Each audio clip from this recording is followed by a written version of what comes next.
get you.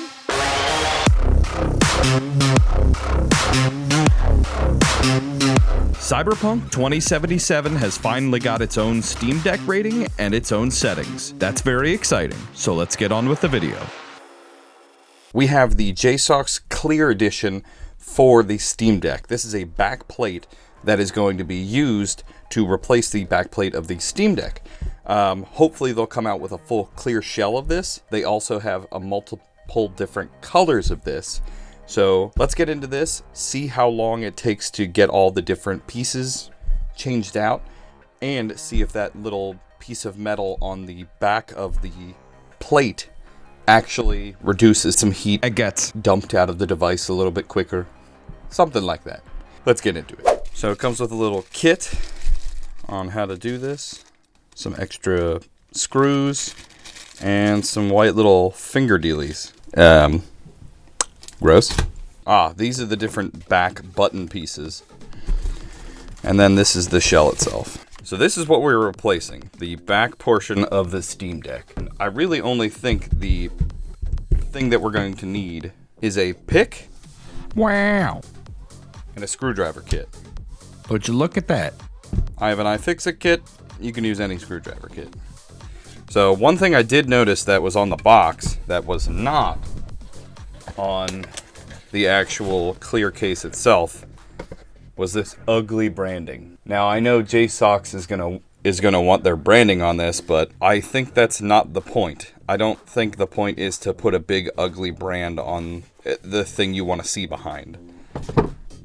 And I'm glad to see that it's not on their case, because if they had a big branding thing here, it kind of defeats the whole purpose of being able to see into the device, right? So I think this is cool.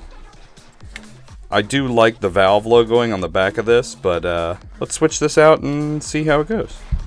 So far we have 4 screws from the center of the device and 2 longer screws from the right side of the device. I'm assuming there are going to be 2 longer screws for the other side as well. It comes with a screwdriver. Oh, it comes with a little pry bar kit. They give you 1 extra screw for each one of these, because you drop one of these bad boys on the floor and you'll never see them again. Alright, so we're going to follow the instructions here because I don't want to break this because I only got 1 of these. So, another thing we got going on here too are the buttons. These are the original size buttons, so these are just going to be replacements for the Steam Deck. So, I didn't see it on the instructions, but I'm going to remove the SD card just because, you know, something could happen. Oh, wow. It comes off very easy. And if you've seen it before, you can see it again here. I've never opened mine before, so see there's a little bit of hair and junk from, you know, just daily use. That is going to look so cool. I wish we had a cool Valve sticker to put in there, but I don't really have any Valve stickers. Let me go find a sticker. So, we have some options. We have the blue skateboard screamy hand finger, which I think fits very well. Piccolo. The Cyberpunk head, which is, I think, a little big. Now, I don't want to put anything on any of the PCB, any of the heat dispersion elements, which that's what this is. This is where the air comes in, and this is where they blow out the air. And also sticking an extra sticker to the battery is not going to be a big deal either. The battery doesn't really get that hot. This is the stuff that gets hot. We also have a mean mug from Vigilante Coffee, which I like a lot. Or we have a Cyberpunk sticker because, you know, the Steam Deck can run Cyberpunk now. I think that's what we might go with. I think it'll be okay with an extra sticker on there. Let's go for it. Cool. That looks better than battery information. Let's get to putting on the new buttons. It's nice. They included a bunch of extra screws for these buttons so that you can change them out. And the screw pegs aren't plastic. So I'm going to screw all these in and see how they feel, because it definitely feels like the R5 button might be stuck. And that might be just due to a little extra plastic. So R5 does look like it's a little bent. So when you put that back into the device, it may just end up pressing R5 forever, which we do not want. Here's that compared to the original shell. It's not much, but yeah, R5 definitely feels stuck. Maybe I can bend it a little bit just to get it to work. Bending. That feels a lot better. All right, let's put it on back on the deck and see how it goes.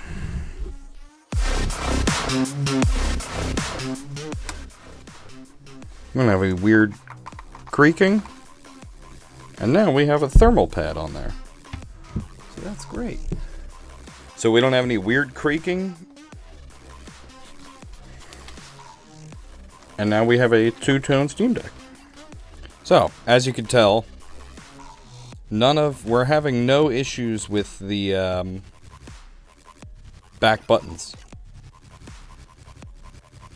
And the game, Cyberpunk, is playing great.